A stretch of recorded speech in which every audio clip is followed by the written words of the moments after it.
Going live right now. Hello, everyone, and welcome to this live episode of Langer at the Mic. We got a special breakdown video here on Langer at the Mic. The Montreal Canadiens are in first place, tied for first place in the Scotiabank division with 10 points, tied with the Toronto Maple Leafs, but do hold the game in hand. Therefore, they're in first.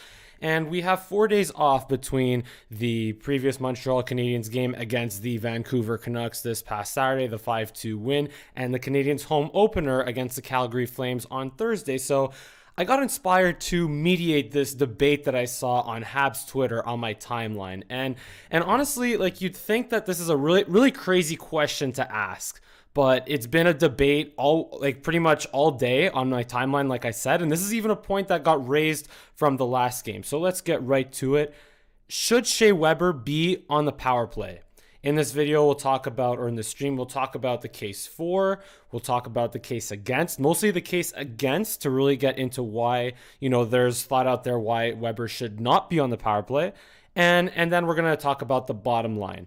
So, and again, this is going to be my first video using a streaming software. There's going to be a lot of numbers and breakdowns in this one. So just to make it a little bit easier on you guys, I decided to, I'm going to use a streaming software. I'm going to try to share things and have some cool visuals in this one. So bear with me if there's any glitches though. All right. So right off the bat, the case for Shea Weber being on the Canadiens power play is the guy has a 106.5 mile per hour slap shot.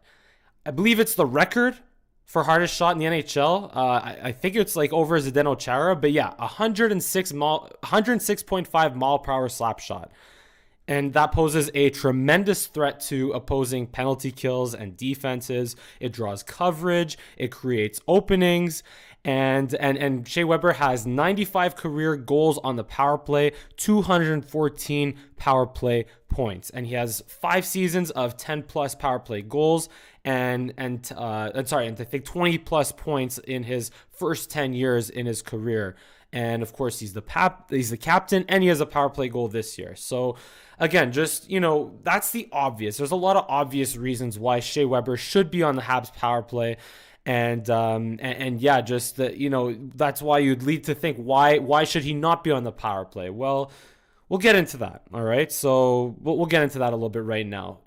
Shea Weber with his slap shot, again, that weapon, that 106.5 mile per hour slap shot, it hurt Paul Byron in the foot. It hurt Brendan Gallagher, and it broke Brendan Gallagher's wrist a couple years ago.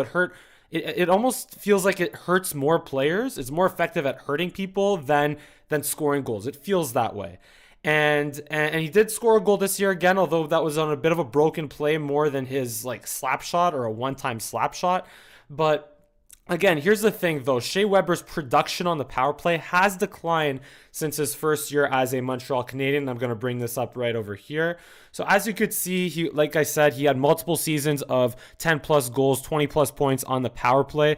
But ever since 2016, 2017, his power play production has decreased. And I know he got injured and played less games, but still his power play point per game efficiency is decreased by almost 10%. And it's almost as if Andrei Markov is important, because obviously 2016 to 2017, that was the last season of Andrei Markov manning the point with Shea Weber. So, it's almost as if that means something. But yeah, as you could see, last 3 years, Shea Weber's power play point production has definitely dropped off.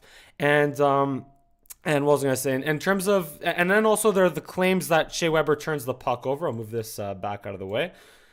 And there's the claims that Shea Weber turns the puck over, which honestly isn't really that fair, because Shea Weber has had 5 or less giveaways on the power play in each year since being with the Canadiens. So here, I'll bring this up over here. So as you could see, Shea Weber in his career, oh, by the way, also he had 2 seasons where he had 9 giveaways on the power play. And in those 2 seasons of 9 giveaways, if you could see this properly, he had 22 and 21 points respectively. So I wouldn't really point to the giveaway argument as a reason why Shea Weber should not be on the power play. But what about efficiency? What about his efficiency? Now, there are a lot of claims that, like I said, his 106.5 mile per hour slap shot is not getting through, including myself. And, that it's getting blocked, that he's missing the net. And also in the Habs scrimmage a couple weeks ago, we also saw him try to tee it up and he missed the net a couple of times as well. So here's where I'm going to go a little bit more in depth. And I'll be honest, I am not an analytics guy. And I'm not really into like the Corsi and Fenwick just yet, but I do like talking about efficiency, also in football, but in hockey as well. And when you talk about efficiency, at least in terms of, getting shots through the net, right? You're looking at shots on goal on the power play that have gotten through, not missed or blocked. So what I did is I went on the NHL.com stats database and I looked at all the shots taken by defensemen on the power play since 2016, 2017. So Shea Weber's first year as a Hab. And I just created a minimum of 20 shot attempts on the power play, which isn't that much. But again, I kind of want to address, I still want to address like the 4-year sample size. So I took a 20-year minimum in terms of shot attempts. And of course, the shots through percentage, we're looking at shots on goal divided by shot attempts. So essentially, we're looking at shot attempts, subtracting those that missed or those that were blocked. And here's what I found. Let me just pull it up right over here. So Shea Weber took 322 shots and in the last 5 years, and 155 of those shots got through on the power play specifically.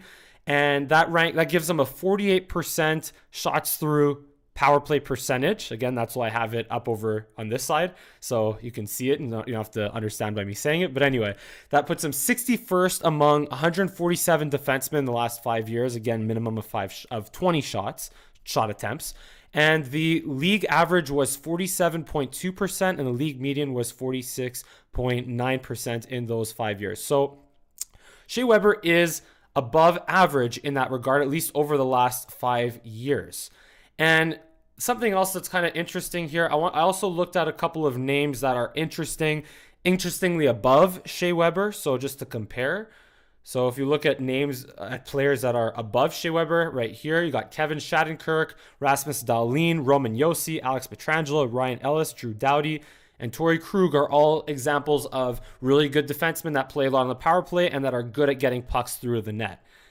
Now, what about guys that are not as efficient as Shea Weber at getting pucks to the net on the power play? Well, let me bring that up right over here. So nope, that's not it. Let me pull up this guy right here. So as you could see from the top, not so much from the top, but PK Subban is less efficient than Shea Weber's 48% in terms of getting pucks to the net on the power play. PK Subban is less efficient. Shea Theodore, Chris Letang, Brent Burns, Seth Jones, Morgan Riley, and even Jeff Petrie, who by the way is at 100% this year, but in the last 5 years, Jeff Petrie has been less efficient than Shea Weber at getting pucks to the net on the power play. And Andrei Markov as well, believe it or not, in that 1 year of 2016-2017, Andrei Markov was 42.5% in terms of getting pucks to the net on the power play, shots on goal over shots attempted. So as you can see again, just in terms of efficiency, Shea Weber has been average. And also I wanted to point out over his career of shooting or efficiency in terms of getting pucks to net on the power play. So as you could see right up, where am I? Right over here. Yeah, you got 40. If you could see that, I'll make it a little bit bigger just in case you can't see it. Yeah, right there. So you have 48% in 2016, 2017 so he's been hovering around that 48% range, and he was higher early on in his career, but he still did manage to have 22 points on the power play despite being only 48% in terms of getting pucks to the net. So what all that means is, if I go back over here, so what all that means is, like I said, he declined in the last couple of years compared to 50% shooting percentages in the past, but he's still been a little bit above average, and he was 48% in a year where he had 12 goals and 22 points on the power play, and in this year in 2021 he is at 46%. So all that means is he is right around league average in terms of shooting percentage on the power play, in terms of getting pucks to the net. So again, with all that being said, the case for, the case against, should Shea Weber be on the power play? My answer is yes. And everything that I just went through doesn't exactly matter. Why? Because the Canadians are good on the power play this year. So they should keep doing what they're doing. They're at 26.1% on the power play, with obviously Shea Weber getting a lot of power play time, which is 13th this year right now because it's still early in the season, and obviously they'd have to maintain that clip of 26% on the power play. But if you look at last year, that would have been second in the NHL if they can maintain this 26.1% clip on the power play.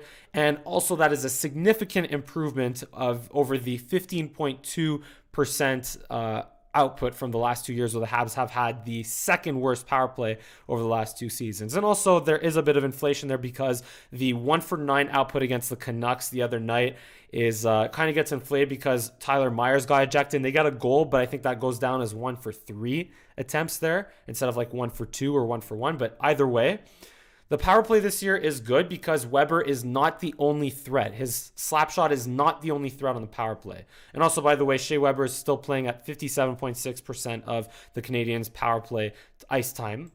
So, again, the Canadiens, they have other ways to put the puck in the net with the man advantage other than with Shea Weber's slap shot. And he has that goal, even though it was on a broken play. And Shea Weber still has 3 assists. So, again, just the Canadians they should keep doing what they're doing on the power play, and they're scoring a lot of goals, even, power play shorthanded, even strength. Like, they lead the league with 29 goals for, which is absurd right now, given that the Jets and the Leafs are the second or are tied for second at 22 goals for. But again, it's earlier in the season, and yes, teams adjust, but also the Habs are good enough to be able to adjust to that as well. So both the eye test and numbers are important.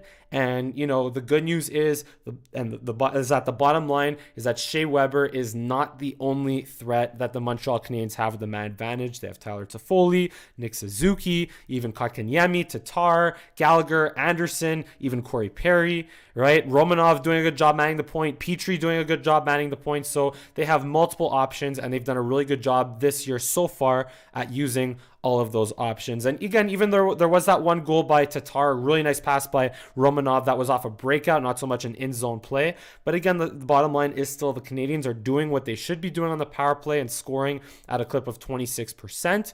And if they can maintain that, then they should just keep doing what they're doing, and they should keep using Shea Weber there because the fact that he's there just seems to be working this year in 2021. So yeah, this has been my Montreal Canadiens live breakdown here. Hope you enjoyed it. My first time using this little streaming software here, OBS. So and I'll try to give you some more breakdowns on the Montreal Canadiens throughout the season, and obviously Dallas Cowboys going forward. But as usual, if you enjoy my content, give me a big thumbs up on this video. Hit the subscribe button. Give me a follow on Twitter and Instagram at Mike Langer. I'll include those in the description below once I'm done streaming. And this has been a Langer at the Mic live Montreal Canadiens breakdown. Thank you so much for watching.